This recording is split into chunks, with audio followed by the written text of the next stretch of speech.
하늘과 인자가 영원하시답니다. 이 믿음으로 늘 감사할 수 있는 믿음 되시길 바랍니다. 아멘. 우리 같이 예수보다 더 좋은 친구가 없네 같이 박수 치시면서 찬양하시겠습니다.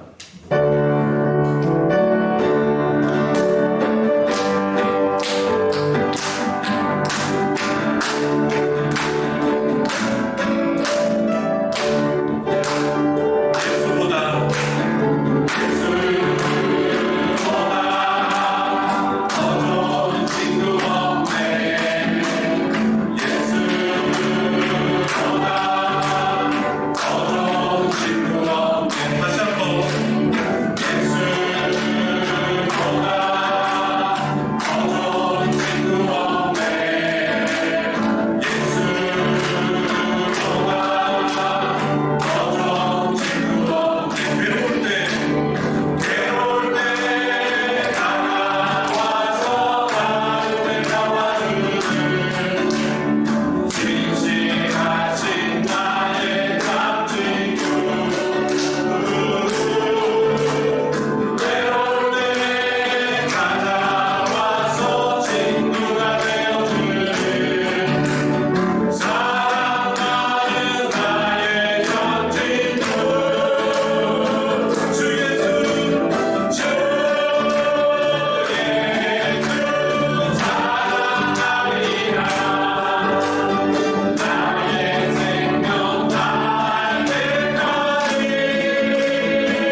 열방이 주께 돌아올 때 하나님 모든 주시네 열방이 주께 돌아오니 하나님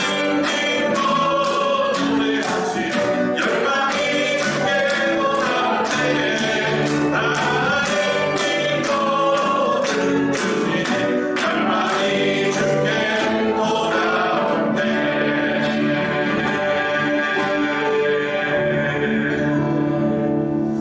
아멘. 하나님 사랑 전하는 그런 축복의 통로 되시길 축복합니다. 아멘. 우리 마지막 믿음의 고백 함께 드리길 원합니다. 마지막 곡은 예수 그리스도께서 하나님의 독생자로서 하나님의 동일 본체시로서 우리를 구원하시게 한 하나님의 사랑으로 오신 그 하나님의 사랑을 노래하는 찬양입니다. 이 주님 믿는 믿음을 가지고 이 마지막 때 믿음으로 승리하는 그런 삶 되길 축복합니다. 이 땅 위에 오신 이 땅 위에 오신 하나님의 본체 십자가의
인도하시는 전능하신 하나님, 지난 3일 동안도 주님 품 안에 지키시고 이 시간 주님 앞에 나와 감사와 찬양으로 예배드릴 수 있도록 인도하시니 감사를 드립니다. 아멘. 세상이라는 광야 속에서 살아갈 때에 외롭고 괴롭고 힘든 일도 많지만 하나님, 저희들 연약함을 주님 앞에 내어놓고 이 시간 고백합니다.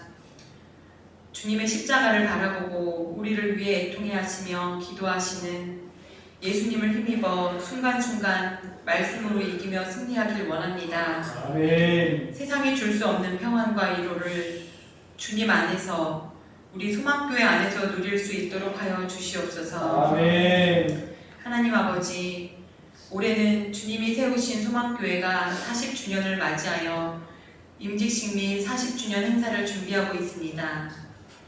우상 숭배가 만연하고 신앙의 불모지와 같았던 이 지역에 복음의 씨앗이 뿌려지고 주님의 십자가가 우뚝 설 수 있도록 하심을 감사드립니다. 아멘. 작은 한 알의 밀알이 썩어져 떨어져서 열매를 맺듯이 단단한 돌밭 같은 이 지역에도 하나님의 말씀이 뿌려져서 열매 맺길 원합니다. 아멘. 먼저 성도된 우리들이 아름다운 삶의 열매, 9가지 성령의 열매를 맺고 실천하며 세상에서 참된 그리스도인의 삶을 살아가도록 인도하여 주시옵소서. 아멘. 주님의 빛을 나타내는 자로 살아갈 수 있도록 인도하여 주시옵소서. 아멘. 행사를 준비하면서 인간적으로는 어려운 점들이 많으나 우리 모든 성도들의 마음이 하나가 되어 기도로 준비하게 하시고 아멘. 하나님의 영광을 나타내는 행사가 되게 하여 주시옵소서. 아멘. 우리 모두가 하나님의 선한 청지기가 되어 서로를 위해 봉사하고 예수님의 겸손과 사랑을 본받는 자들이 되게 하여 주시옵소서. 아멘. 또한 이번 주 토요일에는 교사강 집회가 있습니다. 주님의 말씀을 가르치며 섬기는 교사들에게 성령 충만함과 세임을 더하여 주시고 갈수록 어둡고 이단이 점점 세력을 확장해가며 삶이 어려워져가는 이 세대 속에서 주님의 말씀이 우리의 이정표가 되고 등대가 되는 신앙교육이 되어지도록 인도하여 주시옵소서. 아멘. 교사들이 맡은 바 충성을 다하고 하나님의 뜻을 알아가는 시간이 되도록 성령님 도와주시옵소서. 아멘. 목마른 사슴과 같이 저희들 주의 말씀이 갈급하여 나왔사온데 말씀을 전하시는 목사님을 성령의 능력으로 붙들어 주셔서 말씀을 나눌 때 우리의 영혼이 말씀으로 위로를 받고 새롭게 되는 시간 되어지게 하옵소서. 아멘. 우리 모두가 주님이 가르쳐 주신 사도신경을 잘 배우고 알아서 바른 신앙의 고백을 할 수 있는 성도들이 되길 원합니다. 아멘. 이 시간 예배의 모든 순서 주님 홀로 영광 받아주시길 간절히 소망하며 우리 주 예수 그리스도의 이름으로 기도드립니다. 아멘.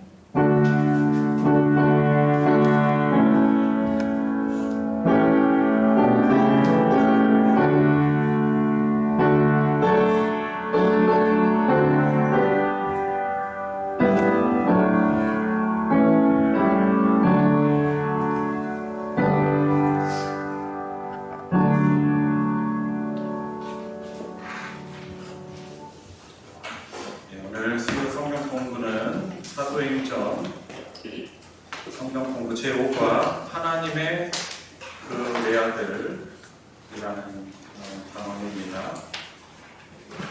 성경 본문은 요한복음 1장 1절부터 18절까지 요한복음 1장 1절부터 18절까지입니다.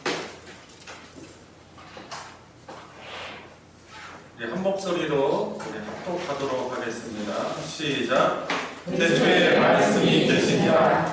이 말씀이 하나님과 함께 계셨으니 이 말씀은 곧 하나님이시니라. 그가 태초에 하나님과 함께 계셨고 만물이 그로 말미암아 지은 바 되었으니 지은 것이 하나도 그가 없이는 된 것이 없느니라. 그 안에 생명이 있었으니 이 생명은 사람들의 빛이라. 빛이 어둠에 비치되 어둠이 깨닫지 못하더라. 하나님께로부터 보내심을 받은 사람이 있으니 그의 이름은 요한이라. 그가 증언하러 왔으니 곧 빛에 대하여 증언하고 모든 사람이 자기로 말미암아 믿게 하려 함이라. 그는 이 빛이 아니요 이 빛에 대하여 증언하러 온 자라.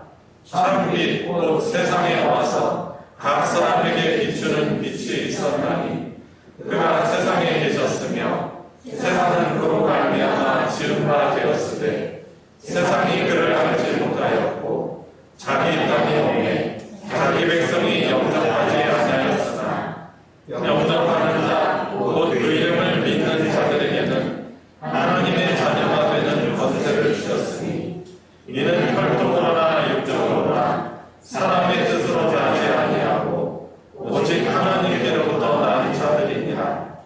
말씀이 육신이 되어 우리 가운데 거하시매 우리가 그의 영광을 보니 아버지의 독생자의 영광이요 은혜와 진리가 충만하더라.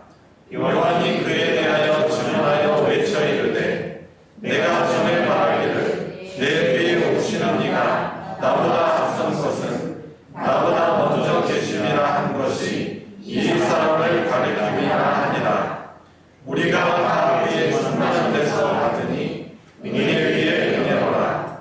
율법은 모세의 명령으로 주어진 것이요 은혜와 진리는 예수 그리스도로 말미암아 온 것이라. 원래 하나님을 본 사람이 없으되 아버지 품 속에 있는 독생하신 하나님이 나타내셨느니라. 아멘. 예, 오늘 사도신경 제2항이죠. 예수 그리스도에 관한 그런 신앙 고백인데요. 오늘은 하나님의 그 외아들이라는 주제로 나누도록 하겠습니다. 그러나 잠깐 리마인드하는 차원에서 지난주는 뭐에 대해서 배웠었나요? 한번 교재를 한번 뒤를 펴보시고 어떤 주제였습니까? 예수 그리스도라는 그런 것이었죠. 자, 예수라는 그분의 이름의 뜻이 무엇입니까? 구원. 그죠? 구원이라는 예수님이 우리를 구원하시는 분이시다라는 이 이름은 성부 하나님께서 친히 주시는 이름입니다. 그러면 그리스도라는 말은 어떤 뜻을 가지고 있죠? 기름 부음을 받은 자라는 뜻인데 구약시대 때 기름 부음을 그러니까 하나님의 임명장을 받던 세 직분이 무엇이 있었죠? 제사장, 왕, 선지자입니다. 바로 예수께서 바로 이 삼직이 가리키는 것이 바로 예수님이십니다. 하나님의 보내심을 받아서 우리에게 하나님의 구원을 전하시러 온 하나님의 또한 말씀을 전하시는 또 하나님께 나아가는 길이 되시는 그런 제사장적 그런 역할을 가지고 오신 분이 바로 예수님이시죠. 그래서 바로 예수가 그리스도시다. 예수 그리스도는 바로 예수님 우리의 구원이시고 그분이 우리를 위한 메시아이시다라는 의미가 이 안에 담겨 있는 것입니다. 그러면 이제 사도신경 2항 이제 나머지 부분 하나님의 그 외아들이라는 의미에 대해서 같이 공부를 해보도록 하겠습니다. 원래 이제 구약 시대 때 성경을 보면은 천사나 왕 같은 그런 직분이었던 이런 그리고 이스라엘 민족 전체를 이렇게 통틀어 가지고 하나님의 아들이라고 그렇게 부르기도 했습니다. 뭐 많이 부른 것은 아닙니다. 그런데 우리가 오늘 본문에 배울 오늘 단원에서 배울 예수님이 하나님의 아들이다라는 것은 사실 다른 의미를 가지고 있어요. 바로 예수님이 하나님과 동등하신 그런 분이시다라는 예수님의 신성에 대해서 말씀하고 있는 것입니다. 그러니까 그동안에 그 수천 년의 역사 가운데 하나님을 잘 못 믿게 하는 그런 이단들의 어떤 특징들을 보면은 부정하는 것이 뭐냐 하면은 예수님이 참 하나님이시다 그리고 참 사람이시다라는 이 예수님의 신성과 인성을 부정하는 그런 그런 방해를 이렇게 해왔습니다. 그래서 우리가 오늘 바로 예수님이 바로 하나님의 아들이시다라는 이것을 이 의미를 우리가 잘 배워야 우리의 신앙이 이제 유혹당하거나 흔들리지 않게 되는 것입니다. 바로 예수님의 신성을 표현하는 의미가 바로 예수님이 하나님의 외아들이라는 그런 내용을 가지고 있습니다. 신약 성경에 보면은 예수님을 독생자라고도 그렇게 말하고 있는 것입니다. 여기는 하나님의 하나뿐인 아들이다라는 의미가 사실은 아니에요. 그 의미보다 더 중요한 것은 예수님과 성부 하나님과 그 관계가 유일무이한 그런 관계라는 것. 아주 독특한 그런 관계라는 것입니다. 그러니까 예수님과 하나님, 우리가 하나님이라고 부르는 성부 하나님과의 관계는 영원전부터 동등한 신성을 가지고 교제해 오신 독특한 관계다라는 것이 바로 하나님의 그 외아들이라는 의미가 그 안에 담겨 있는 것이죠. 자, 그래서 비유를 들어보면 사실 이런 것입니다. 몇 가지 비유를 이렇게 들어볼게요. 우리가 이렇게 예뻐하고 좋아하는 개가 있잖아요. 개랑 그리고 그 새끼를 의미하는 강아지. 이걸 보면은 어미와 새끼 사이지만은 동일한 것이죠. 그죠? 소 같은 경우는 어떻습니까? 소와 어린 소를 뭐라고 그러죠? 송아지. 소와 송아지는 동격입니다. 같이 소로서는 같은 것이죠. 우리 사람도 그런 것이죠. 사람과 사람의 아들도 마찬가지입니다. 인간으로서의 어떤 동격을 가지고 있는 것입니다. 그래서 예수님을 하나님의 외아들이라고 부르는 것도 바로 하나님 아버지와 아들이신 예수님이 동일한 신격을 가지고 있다는 그런 뜻이라는 것입니다. 이런 좀 배경 기본 지식을 가지고 오늘 본문을 공부하면 좀 이해하기 좀 쉬우실 겁니다. 자, 여는 이야기는 제가 지금 말씀드린 서론에 다 담겨있기 때문에 넘어가도록 하겠습니다. 자, 내용 살피기 34페이지 그 외아들이라는 의미 좀 다시 정리하면서 알아보도록 하겠습니다. 김을태 장로님부터 읽겠습니다. 예수님이 태어나실 것을 알면서 천사는 마리아에게 말했습니다. 이러므로 나실 바 거룩한 자는 하나님의 아들이라 일컬으리라. 예수께서 세례 요한에게 세례를 받으실 때 하나님은 너는 내 사랑하는 아들이라 하셨습니다. 예수님 자신도 제자들에게 시몬받는 중에 자신이 하나님의 아들이심을 선포하셨습니다. 뿐만 아니라 예수님은 죽음에서 부활하심으로 그리고 하나님 오른편에 앉으심으로 하나님의 아들이심이 선포되었습니다. 그렇죠? 예수님은 바로 하나님의 독생자 아들이시다라는 것이 성경 곳곳에 그렇게 증거되고 있는 것입니다. 자, 두 번째 이효영 집사님. 예수님은 하나님의 그 외아들이십니다. 예수께서 하나님의 유일하고 특별한 아들이시기 때문에 아버지의 독생자, 하나님의 독생자라고 부릅니다. 그분은 아버지 품속에 있는 독생하신 하나님, 즉 영원전부터 아버지와 깊은 관계 속에 계신 아들이십니다. 예수님은 이 땅에 오시기 전, 곧 영원 전부터 성부에게 나신 독특한 아들이십니다. 네, 3번은 고건사님 읽어주세요. 예수 그리스도의 구속으로 말미암아 하나님의 백성이 된 사람들을 하나님의 아들 또는 하나님의 자녀라 부릅니다. 특별한 직분으로 세우신 사람을 하나님의 아들이라고 불렀습니다. 천상의 존재들에 대해서도 하나님의 아들들이라고 불렀습니다. 그러나 예수님은 그런 사람들과 구별되는 특별한 아들이십니다. 그래서 우리는 다른 모든 아들과 구별되는 의미에서 그 외아들이라고 고백하는 것입니다. 네, 그런 차원에서 그런 의미에서 예수를 하나님의 외아들이라고 부르는 것이죠. 그러니까 구약 성경에 보면은 뭐 천사들 또 사무엘하에서도 보면은 왕에 대해서 하나님의 아들이다라고 그렇게 호칭하기도 하고 또 우리 같은 경우도 하나님의 아들 자녀라고 하지만은 우리가 똑같이 호칭하는 것 같지만 사실 예수님은 다른 거죠. 예수님은 독특한 그런 다른 모든 아들과 구별되는 의미에서 그래서 그 외아들이라고 고백하는 것이라는 것이죠. 자, 질문 1번. 예수님을 그 외아들이라고 부르는 이유는 무엇입니까? 어떻게 말할 수 있을까요? 예습하신 분, 답 적어보신 분 한번 말씀해 볼까요? 어떻게 말할 수 있습니까?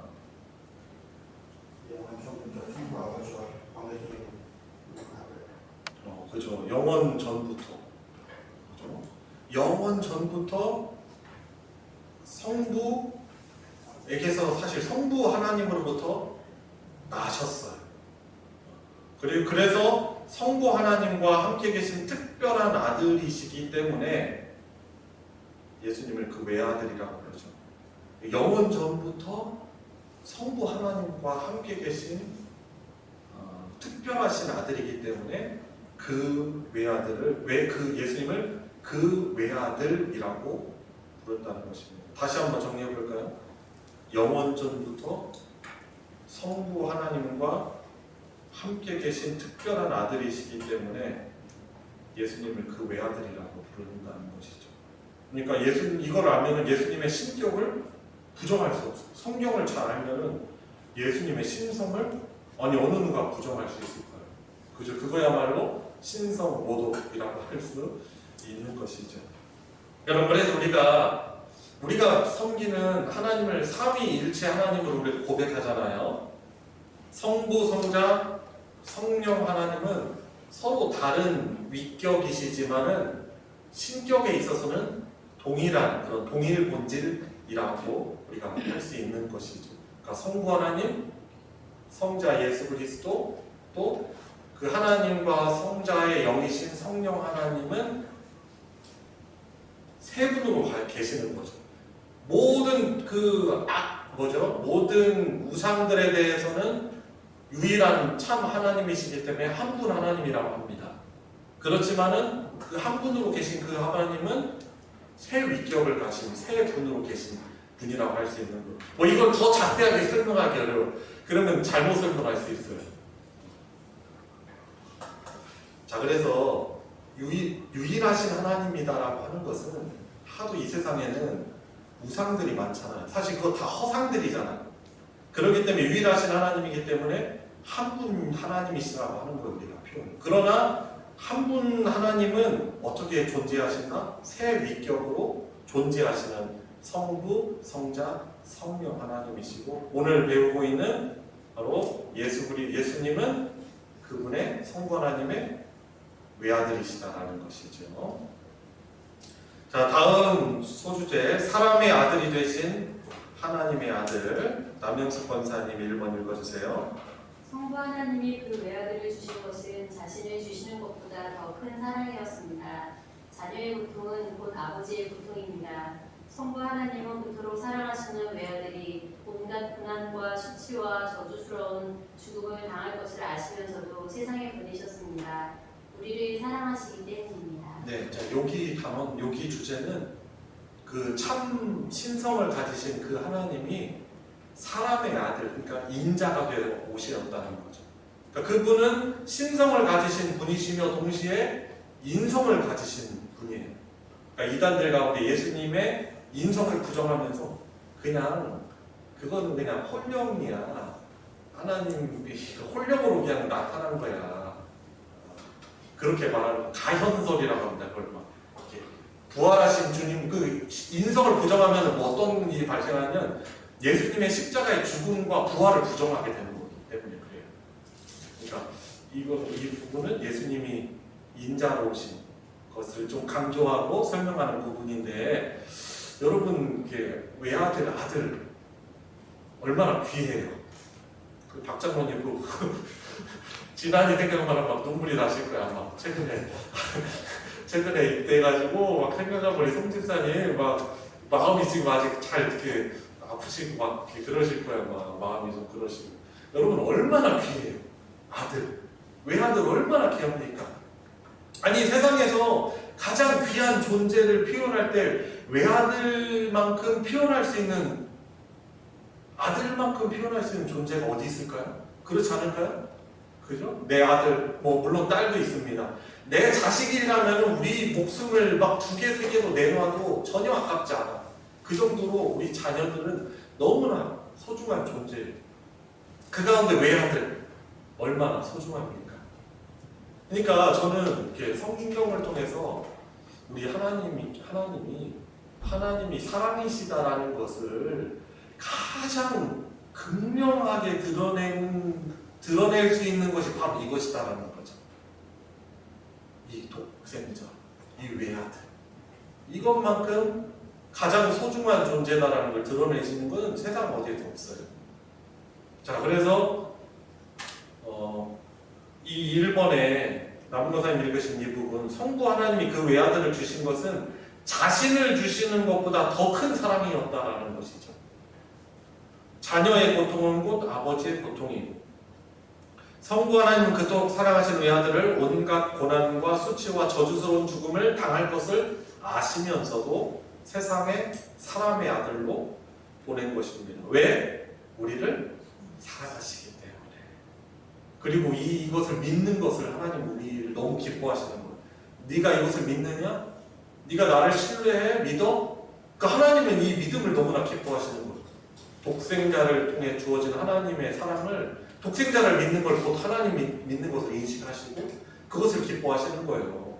그래서 그걸 믿지 않으면은 어느 누구도 구원받을 수 없는 것입니다. 자, 2번 이재복 집사님.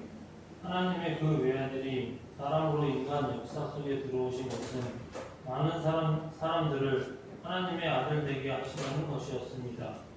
그분이 사람의 아들이 되어 비천하게 되신 것은 많은 아들들을 영광으로 들어가게 하시기 위함입니다. 그렇죠.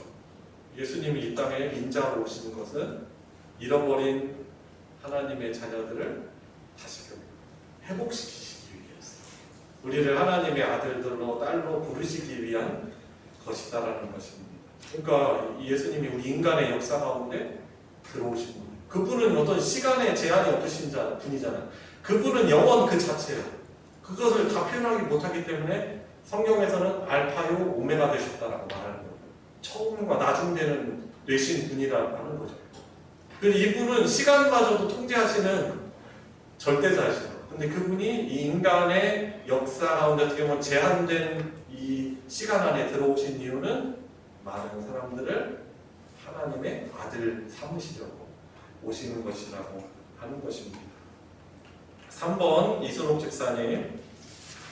예수님이 하나님의 독생자라는 말은 하나님의 아들이라는 의미뿐 아니라 하나님과 동등한 하나님이시라는 뜻입니다. 하나님을 구해달라는 분들을 통해 예수님은 나를 존재하는 아버지를 보았거늘 어찌하여 아버지를 보이라 하느냐고 말씀하셨습니다. 자신의 본 것이 바로 하나님을 본 것이라 말씀하시고 자신이 성부 하나님과 동등한 하나님이시라고 밝히신 것입니다. 하나님의 아들이라고 하시는 예수님의 말씀을 듣고 유대인들은 내가 사람이 되어 자칭 하나님이라 함이라 하면서 불러 치려하였습니다. 예수님은 성부 하나님과 동행하신 신적 본질을 소유하신 하나님이십니다. 그러므로 우리는 예수님을 참으로 알고 합당한 경배를 드려야 합니다. 예, 그래서 제 복음서에 보면, 사복음서에 보면은 예수님이 여러 초자연적인 역사들을 일으키세요. 죽은 자 살리시고, 또 말씀을 명하셔가지고 성난 파도와 그 강풍을 잠재우시고 막 꾸짖으시잖아요. 그리고 이 오병이어의 기적들을 나타내 보여주심으로 그분이 바로 생명의 떡이신 것을 드러내시고, 이번에 우리 여름 성경학교 주제가 바로 그거예요. 요한복음 내용을 가지고 예수님의 자기소개라는 이제 보시면 이제 학생들이 좀 받아들이기 좀 좋게 표현한 건데, 그 요한복음에 나타난 아주 독특한 표현이 있어요. 에고에임이라고, 나는 무엇이다라는 그런 표현이 나와 있어요. 나는 생명의 떡이다. 나는 포도나무다. 너희는 가지다. 뭐 이렇게 여러 등등 이런 것을 이제 4가지 주제로 설명을 하는데, 예수님이 어떠하신 분이신가를 잘 이렇게 설명해주고 있는 그런 이제 그런 내용이에요. 자, 예수님만이 하나님과 동일한 그런 신적 어떤 본질을 가지신 분이시다라는 것이죠. 그러니까 이단 교주 가운데 자기가 예수다라고 하는 것, 자기가 하나님의, 그런 의미에서 하나님의 아들이라고 하는 것은 도대체 나중에 어떻게 수습하려고 모르는 거죠. 나중에 지금은 하나님이 뭐 우리의 구원을 위해서 하나님의 선한 계획을 위해서 잠깐 놔두시죠. 근데 나중에 우리가 예수님이 심판주로 오셨을 때 얼마나 무서운 심판을 받으려고 참 그러는지 안타깝습니다. 예를 들어 뭐 허경영 이런 사람들 있죠. 아주 심각해요. 근데 그런 사람들을 따르는 사람들이 있다는 게 또 참 웃기고 얼마나 우매하고 그 현혹되는 세상입니까? 그죠? 뭐 허경영 뿐입니까? JMS, 정명석도 그렇고요. 뭐 많습니다. 자, 그래서 우리는 이 성경 공부하면서 예수님만이 참 하나님이요, 참 사람이신 유일하신 분이시다라는 이 사실을 우리가 굳게, 이 진리를 굳게 잡고 있어야 돼요. 그러면은 이제 그런 이단의 사설들은 우리가 다 이제 이겨낼 수 있는 것이죠. 괜히 딱 들었는데 그 이단 교주 여러 가지 기적도 일으키던데, 여러 가지 기적 일으키는 것 같던데 진짜 예수 아니야? 이런 성경 진리가 우리가 잡혀 있지 않으면은 현혹된단 말이죠. 그러니까 우리 예수님만이 구원자시다라는 이 진리를 막 자꾸 부정하게 이 세상을 만들잖아요. 우리가 잘 배워야 되니까. 그냥 사실 죄송한 표현이지만 우리가 교회만 다니면 절대 안 돼요. 이 말씀을 잘 알아야지. 그죠? 그래서 신천지에서 뭐 이렇게 얘기하면은 진짜 그런 거 아닌가? 그럴듯한데? 현혹된단 말이죠. 그러니까 이 사도신경을 잘 알아야 돼요. 자, 질문 2번. 하나님의 외아들이 사람의 아들이 되신 이유는 무엇입니까? 어떻게 하죠? 어떻게 말할 수 있죠? 그렇죠. 많은 사람들을 하나님의 아들들이 되게 하시려고. 조금 바꿔 말하면 나를 하나님의 아들, 자녀 되게 하시려고 예수님이 인성을 취하셔서 이 땅에 오시는 것이죠. 우리 하나님 마음 얼마나 아프셨을까요? 그죠? 그 절대자이신 신적 본질을 가진 창조주가 우리를 위해서 정말 수치와 모든 질고와 고통, 저주를 받는 분으로 오셨다니 하나님 얼마나 아프셨을까요? 그렇지만 하나님은 아들을 보내셨고 또 그분의 독생자 예수도 하나님의 말씀에 순종하셔서 우리를 사랑하시려고 오신 것이죠. 자, 질문 3번. 나는 하나님의 아들이다라고 하신 예수님의 말씀에는 무슨 뜻이 들어있습니까? 어떤 뜻이 들어있죠? 하나님과 동일한, 그죠? 하나님이시다. 신적 본질. 성부 하나님과 동일한 신적 본질을 가지신 하나님이시다라는 것이죠. 넘어가도 되겠죠? 자, 다음에 하나님의 아들을 믿는 우리. 하나님의 아들을 믿는다는 것, 우리에게 어떤 의미를 가지고 있는가라는 부분입니다. 김경숙 권사님 1번 읽어주세요. 성부 하나님이 외아들을 보내주신 것을 통해 우리는 하나님이 사랑의 하나님이심을 알게 되었습니다. 성자 하나님이 우리를 위하여 사람의 아들이 되어 목숨을 버리심을 보고 그분이 사랑을 알게 되었습니다. 사랑의 진수가 여기 있습니다. 연약한 우리, 죄 있는 우리, 자신과 원수인 우리를 위해 자기 아들을 보내셔서 죽게 하신 하나님의 사랑보다 더 큰 사랑을 어디에서 찾을 수 있겠습니까? 이것이야말로 우리에 대한 하나님의 사랑의 확증입니다. 하나님과 그 외아들 예수 그리스도는 다 사랑이십니다. 네, 그러니까 하나님의 독생자가 이 땅에 오신 것을 통해서 우리는 그것이 어떤 의미가 있냐는 것이죠. 바로 하나님이 사랑의 하나님이시다라는 것을 알게 된 것이죠. 그리고 이 일을 통해서 자꾸 받아들이지 않고 거부하고 내 마음대로 살려는 그런 우리들의 모습을 또한 비춰보면서 나는 죄인이 하나님의 은혜와 그 긍휼과 용서가 필요한 존재들이구나라는 것을 깨닫게 되는 것이죠. 아까 말씀드렸지만 하나님이 외아들을 보낸 것처럼 우리를 사랑하신다는 것을 가장 극명하게 드러내는 그 다른 어떤 것이 있겠어요. 우리가 찬송가 304장에 그 크신 하나님의 사랑, 우리가 말로 다 형용할 수 없네 하잖아요. 그 높고 높은 그 별을 넘어서 이 땅에 우리를 구원하시기 위해서 인자로 오신 분이신 것이 하나님의 사랑입니다. 그래서 요한복음 3장 16절 또 요한일서 3장 16절에 바로 이 하나님의 사랑이 하나님이 우리를 사랑하셨기 때문에 독생자를 보내셨다라는 말씀이 잘 나와 있는 것입니다. 2번 하느니 집사님. 우리는 하나님의 외아들을 믿음으로 하나님의 자녀가 됩니다. 구원의 길을 찾을 수 없던 우리에게 주님은 친히 구원의 길이 되셨습니다. 구원에 이룰 수 없는 우리에게 주님은 구속의 역사를 다 이루시고 믿기만 하면 구원에 이르게 하셨습니다. 천만 년이 가도 만들어낼 수 없는 구원의 길, 억만금을 가지고도 이룰 수 없는 구원을 주님이 자기 몸을 희생하심으로 이루셨습니다. 그리고 그를 믿는 자를 거저 은혜로 구원하십니다. 네, 여러분 우리가 하나님 앞에 의인이라고 칭함을 받으려면은 하나님이 우리에게 주신 율법을 다 잘 지켜야 돼요. 말씀. 근데 우리 가운데 하나님의 말씀을 100% 지킬 수 있는 사람이 있어요? 없어요? 없어요. 그러니까 우리는 하나님이 성경 말씀 앞에 우리는 죄인이다라는 것을 나타내고, 그래서 율법의 기능이 뭐예요? 성경의 기능? 우리가 죄인이다라는 것을 드러내주는 것이죠. 자, 그럼 우리가 어떻게 구원을 받을 수 있어요? 이 율법을 완성을 할 사람이 있어야 돼요. 바로 그래서 예수님이 인성을 입고 이 땅에 오셔서 하나님께 온전히 순종하셔서 율법을 다 완성하시고 이루신 거예요.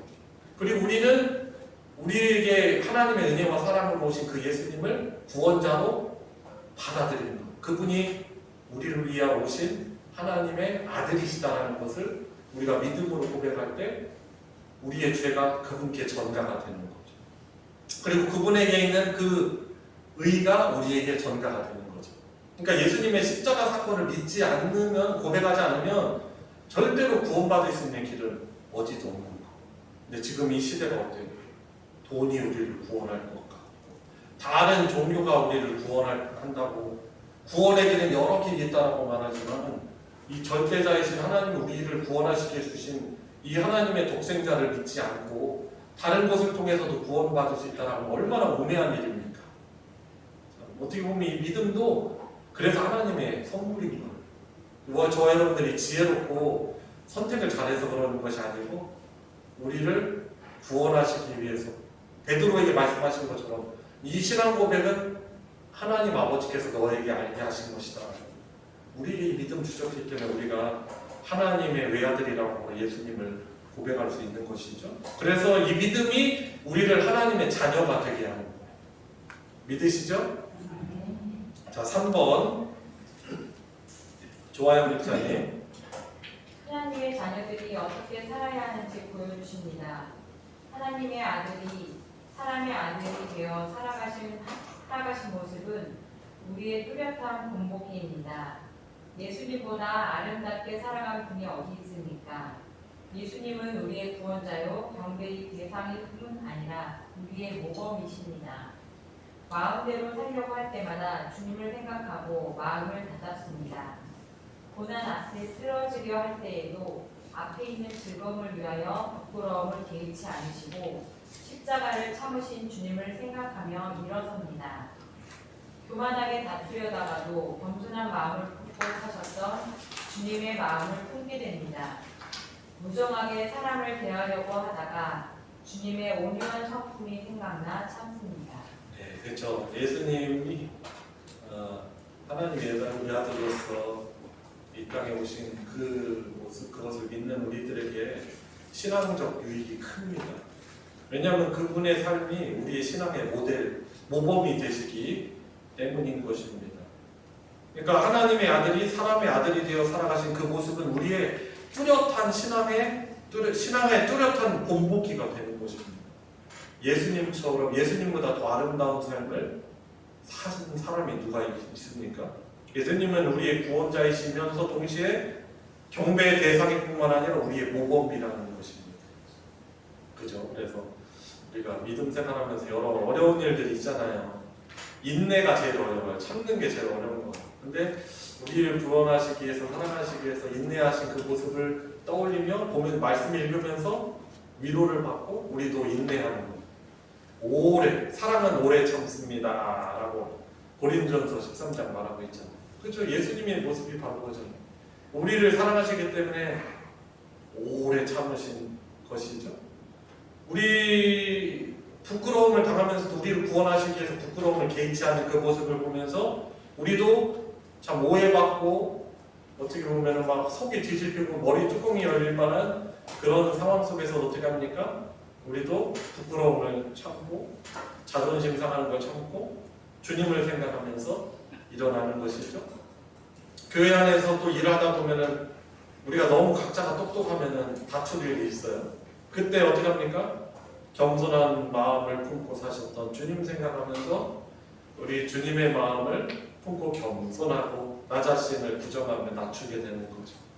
그리고 사람들에 대해서 그냥 피상적으로 대하려다가 그냥 의미를 별로 안 두고 그냥 적당한 그런 관계를 그냥 맺으면서 그냥 살아가려고 하다가도 우리 주님이 나를 사랑하신, 우리를 사랑하신 그 사랑을 보면서 어떻게 합니까?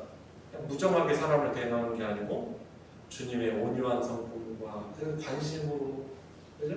저의 아픔과 고통을 내 아픔으로 여기면서 우리는 그렇게 교회적 존재로 살아가게 되는 거죠. 그러니까 주님은 우리의 신앙의 모범이 되는 거죠. 그래서 하나님의 아들을 믿는 우리, 이것이 우리에게 주는 의미가 바로 이런 거죠. 1번, 2번, 3번 그 밑줄 칠 부분을 가지고 이런 의미가 있다 받으면 되겠습니다. 그래서 질문 4번, 그것을 질문하고 있는 거예요. 하나님이 그 외아들을 보내주심으로 우리는 어떤 유익을 얻게 됩니까? 자, 첫 번째로 하나님이 사랑의 하나님이시다라는 걸 알게 됩니다. 하나님 얼마나 우리를 사랑하시나, 이 사랑을 우리가 믿어야 돼요. 하나님 나에 대해서 화내시고 토라지시지 않았을까, 삐치시지 않았을까, 죄송합니다, 이런 표현하면 안 되지만 그렇게 하나님 오해할 때가 얼마나 많아요. 하나님의 사랑은 얼마나 무궁하신데, 깊으신데. 자, 하나님이 사랑의 하나님이심을 알게 되고, 두 번째, 그 아들을 믿음으로 그죠, 구원받아서 하나님의 자녀가 되는 거. 그 아들 외에는 구원받을 길이 없어요. 그 아들을 믿음으로 구원받아 하나님의 자녀가 되는 거예요. 자동적으로 되는 게 아니에요. 그 아들을 믿어야 돼요. 하나님의 사랑으로 오신 그 아들을 믿어야 되는 것이죠. 그리고 마지막 세 번째로, 내가 하나님의 자녀로, 그렇죠? 하나님의 자녀가 되었잖아요. 내가 자녀로서, 하나님의 자녀로서 어떻게 이 세상에서 살아가야 되는지를 알게 되는 것입니다. 그래서 이브리서에서 강조하는 바, 예수를 어떻게 하라? 깊이 생각하라 라고 말하는 거죠. 여러분, 그래서 어떤 문제가 생겼을 때 그 문제 해결의 열쇠가 바로 예수님이에요. 모든 문제 해결의 열쇠가 바로 예수님이기 때문에 어떤 문제가 있을 때 우리는 이렇게 생각하는 거죠. 주님이라면 어떻게 하셨을까?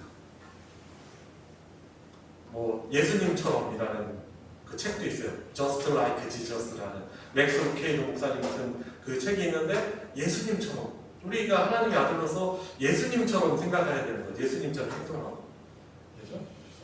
예수님이 모든 문제 해결의 열쇠, 관계의 문제, 어떤 물질의 문제, 건강의 문제, 여러 가지 모든 문제 있을 때 우리 주님 떠올리고 주님을 의지해서 기도하면 되는 거예요. 참 은혜죠? 복음 가운데 살고 있죠? 감사한 일입니다. 자, 마지막 적용을 위한 질문 1, 2번은 한번 여러분 기록해 보세요. 읽으시고 한 3분 정도 시간을 드릴 테니까 오늘은 좀 미리 기록하신 분들은 더 생각해 보시고 답을 달아보세요.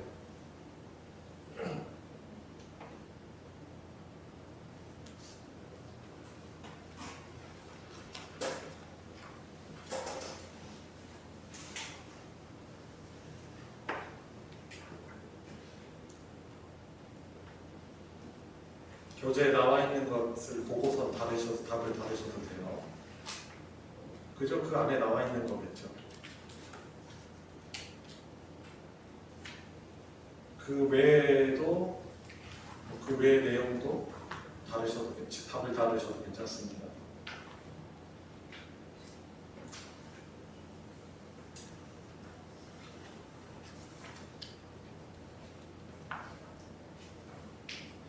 오늘 성경 공부 통해서 발견된 어떤 죄악들이 있으면, 불신앙이 있으면 그것도 적어보셔도 좋고, 내가 순종해야 될 것이 무엇인가를 적으셔도 좋습니다.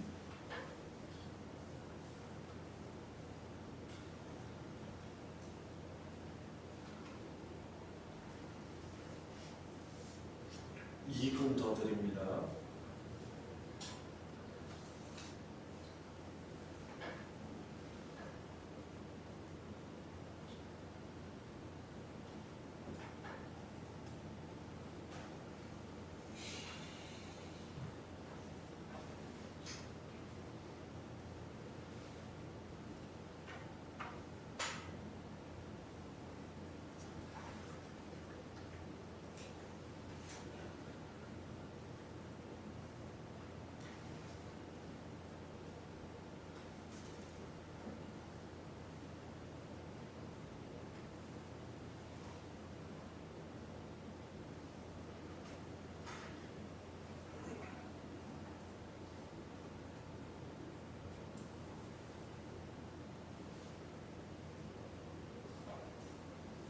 (1분) 뒤에 같이 나누겠습니다.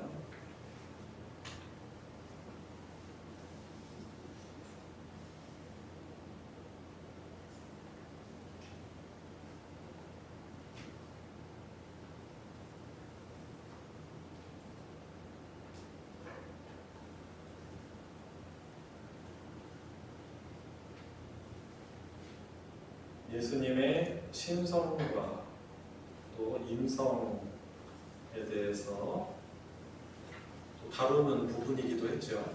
오늘은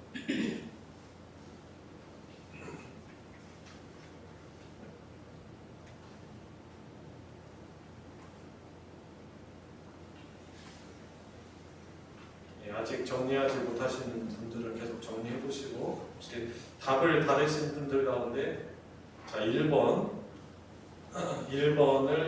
나누실 분이 있으면 나눠주세요. 제가 질문 읽어보겠습니다. 우리는 지금까지 예수님이 하나님의 독생자라고 믿고 배웠습니다.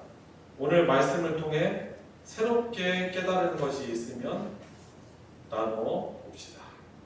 어떤 부분이 좀 여러분들에게 좀 새롭게 깨닫게 된,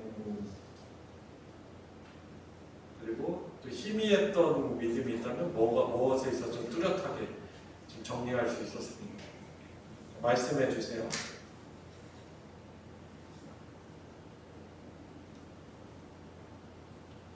오늘은 제가 김경숙 권사님하고 이선옥 집사님 안 지켜요. 매번 시켜가지고 너무 죄송해가지고. 다른 분들 중에 오늘 흑기사도 안 시킬 거예요. 흑기사인 분들 이름은 안 시키고. 고우자 권사님. 고우자 권사님. 자, 1번 어떻게 좀 나눠주세요.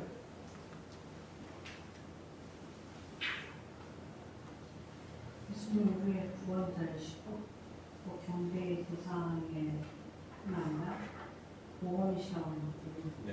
우리가 항상 모범으로 믿는 자로서 모범이 되어야 되는 자고 생각을 하고 있는 것 같습니다. 예수님이 우리 신앙의 모범이시고 모델이시니까 그분을 닮을 때 우리가 신앙의 모델이 될 수 있는 거죠.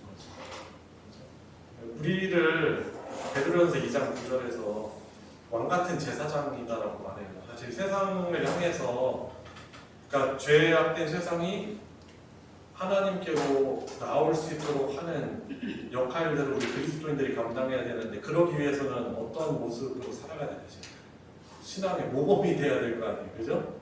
근데 우리 일상생활에서 이렇게 보면 너무나 안타까운 사실은 여러분들 직장생활 하실 때도 좀 그런 일들 겪으실 수 있는데 저분 교회 다니시고 저분 교회에서 권사님이고 지금 교회에서 집사님이라고 하는데 보면은 믿지 않은 분하고 차이가 없거나 아니면 더해. 어떤 일들을 문제가 생길 때 막 문제를 일으키고 문제를 더 힘들게 만드는 사람이 있을 수 있어요.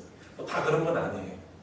이제 그런 걸 보면 우리가 반면교사 삼아야 되잖아. 그러면서 나는 어떤가? 나는 내가 내 가정에서 또 직장에서나 내 삶속에서 이웃들과 관계에 있어서 나는 그러면 예수님의 어떤 신앙적 복음을 본받아 예수님을 닮은 사람으로 살아가고 있는가? 권사님이 기도 제목이라고 하셨죠. 맞아요. 우리가 얼마나 기도해야 될까요? 우리 주님도 매일 피곤한데도 이렇게 성부 하나님과 만나 기도하시고 그랬는데 우리는 얼마나 더 기도해야 될까요? 우리 기도 제목이 잘 나눠주셔서 감사합니다. 한 분만 더 나눠주세요.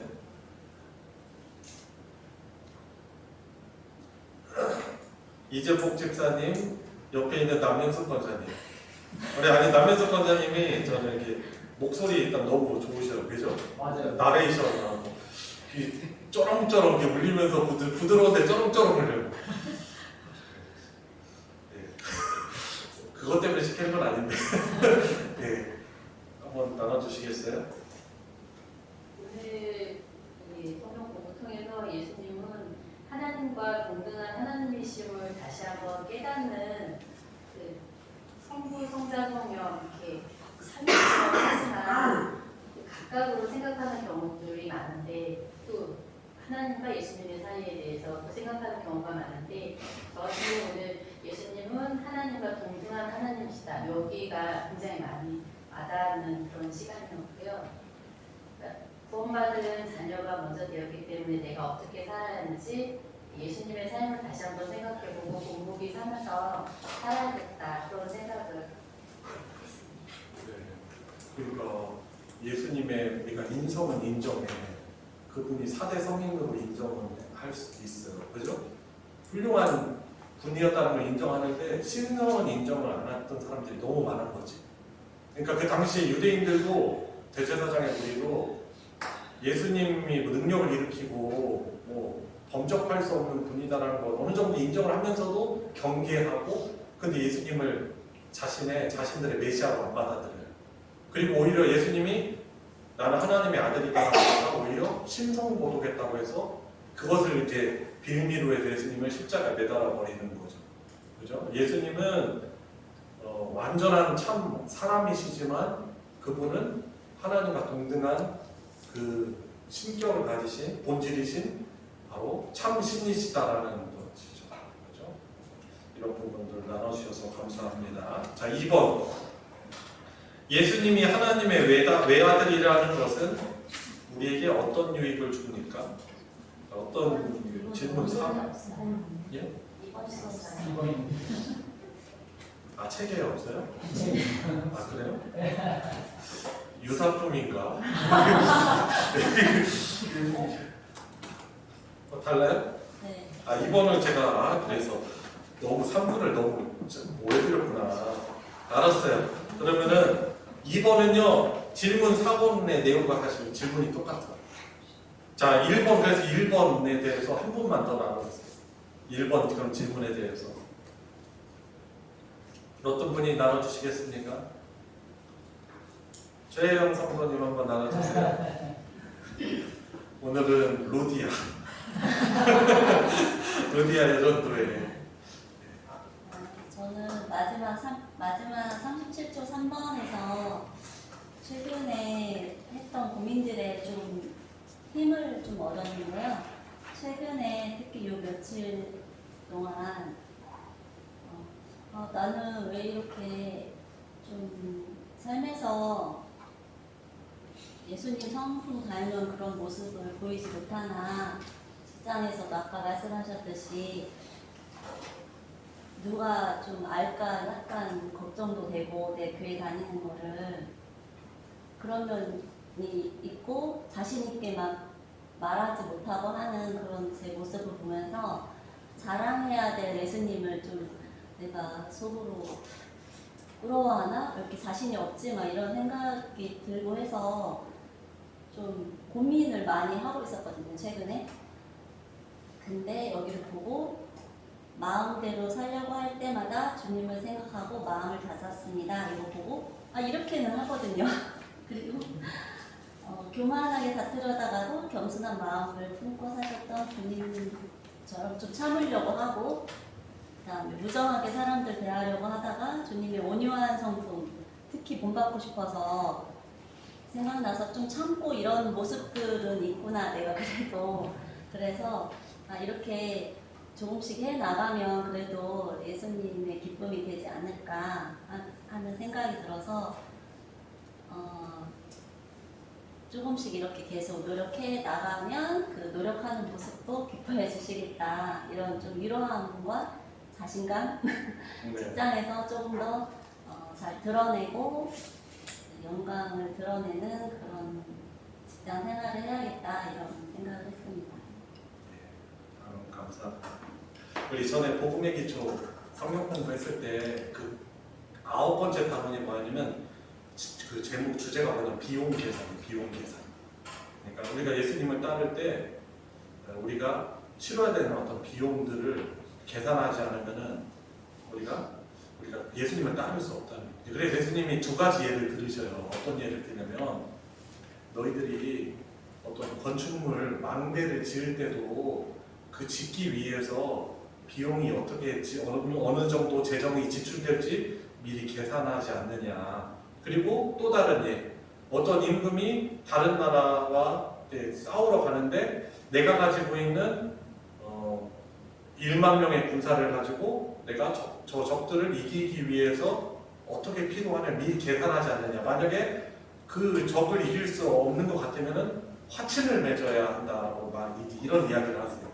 예, 그러면서 예수님 그 비유를 드시는 목적이 뭐냐면, 우리가 예수님을 따르기 위해서는 따르는데 소요되는 어떻게 보면은 우리의 어떤 치러야 되는 대가, 세상 속에서 하나님을 부정하는 세상 속에서 우리가 치러야 되는 비용이 있다는 거예요.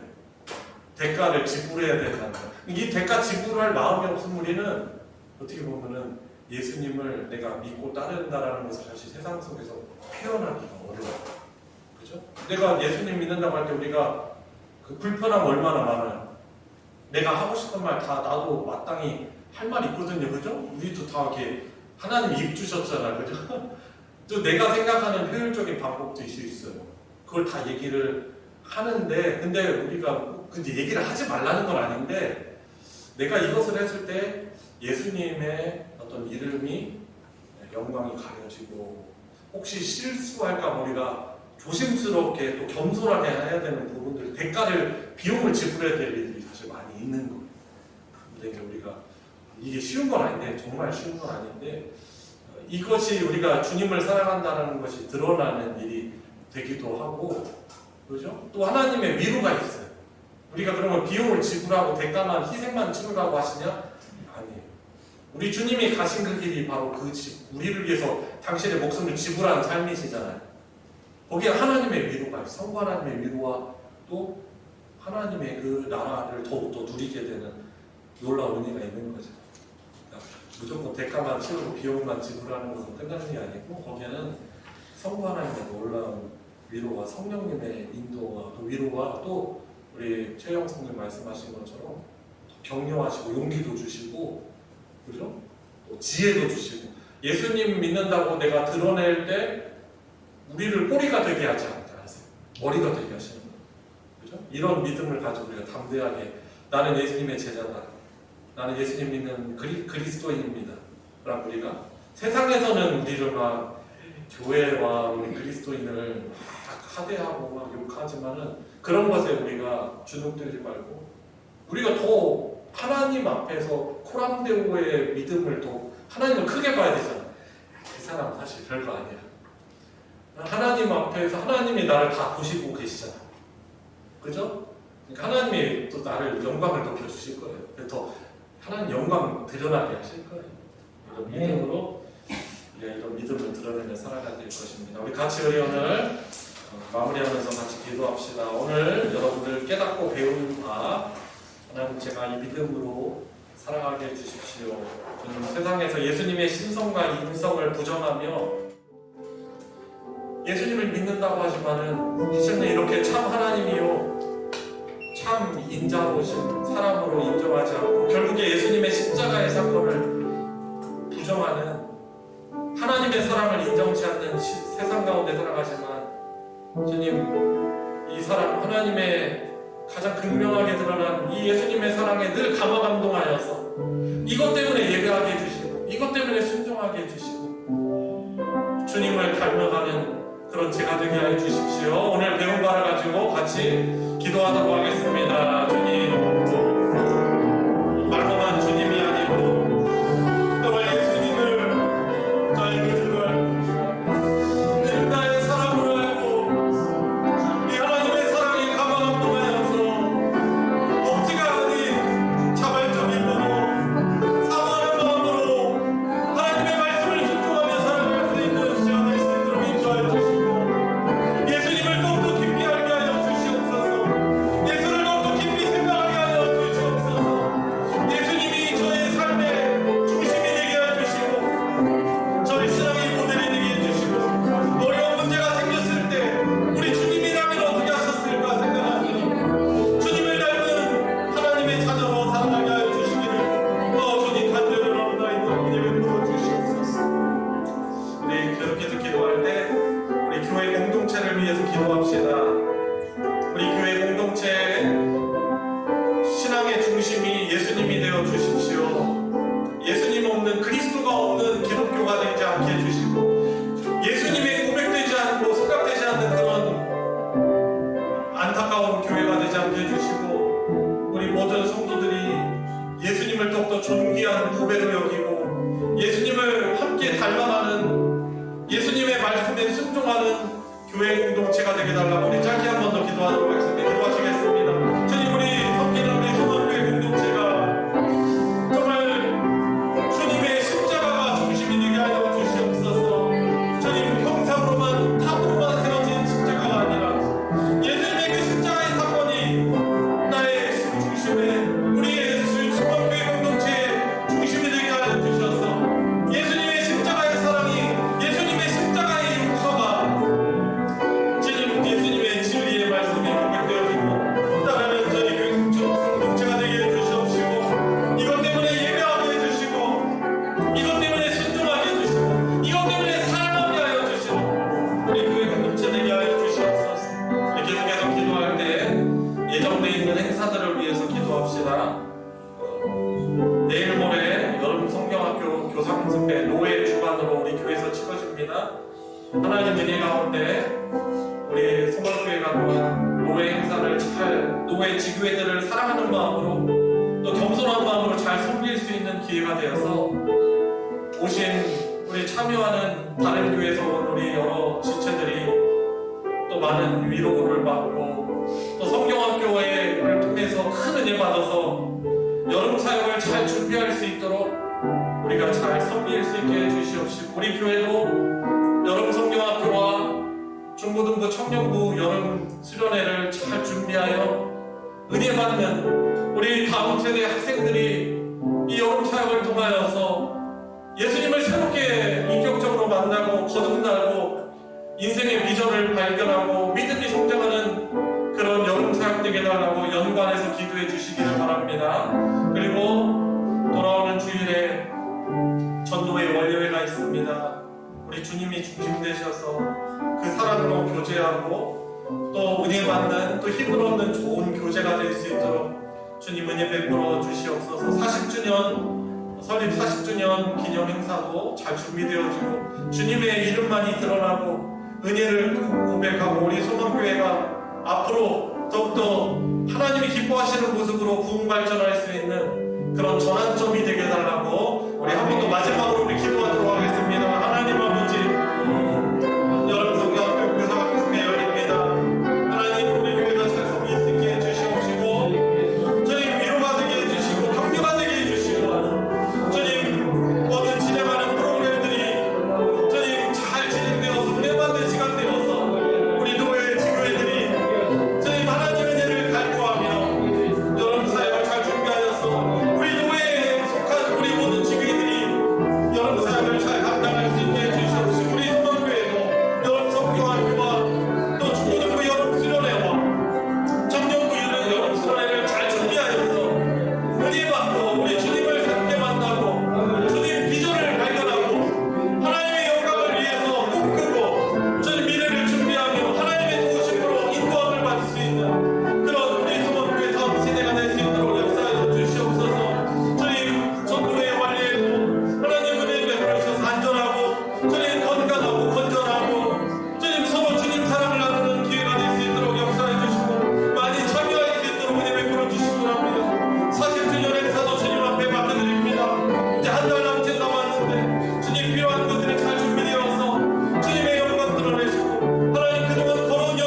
그분이 우리를 위해서 이 땅에 구원자로 십자가를 지는 하나님의 어린 양으로 오셨다니 주님, 이 하나님의 놀라운, 정말 이해할 수 없는, 다 표현할 수 없는 이 하나님의 사랑을 찬양합니다. 아멘. 주님, 우리 믿음의 주님 본이 되신 주님, 우리를 하나님 성부 하나님께 나아가시게 하시는 유일한 구원자이신 주님을 늘 기억하게 하여 주시옵소서. 저희들의 생각 속에서 죄의 문제와 여러 갈등의 문제와 유혹과 여러 가지 우리를 힘들게 하는 문제 앞에서 예수 그리스도께서 우리의 문제 해결의 열쇠이시며 우리를 사랑하시고 우리에게 성령을 보내주셔서 우리를 도우시고 인도하시는 분이시다라는 이 사실이 우리의 생각 속에서 늘 떠나지 않게 되기까지 늘 주님을 생각하며 주님과 동행하며 살아갈 수 있는 그런 믿음을 저희들에게 허락하여 주시옵소서. 아멘. 세상 그 어떤 것도 우리에게 참 위로가 될 수 없음을 고백을 드립니다. 우리 주님만이 우리의 참 위로가 되심을 믿습니다. 이 믿음으로 성령의 동행 가운데 주님과 동행하며 주님 바른 이 진리, 이 신앙의 주님 바른 진리의 터에 바로 서서 주님을 늘 올바르게 바라보고 의지하며 따라갈 수 있는 우리 소망교회 모든 성도들 되게 하여 주시옵소서. 아멘. 남은 한 주간의 시간들도 풍성하신 은혜로 인도하여 주시옵소서. 아멘. 우리 주 예수 그리스도의 이름으로 기도드리옵나이다. 아멘. 아멘. 주기도로 예배 마치겠습니다. 하늘에 계신 우리 아버지여, 이름이 거룩히 여김을 받으시오며 나라가 임하시오며 뜻이 하늘에서 이루어진 것 같이 땅에서도 이루어지이다. 오늘 우리에게 일용할 양식을 주시옵고 우리가 우리에게 죄진 자를 사하여 준 것 같이 우리의 죄를 사하여 주시옵고 우리를 시험에 들게 하지 마시옵고 다만 악에서 구하시옵소서. 나라와 권세와 영광이 아버지께 영원히 있사옵나이다. 아멘.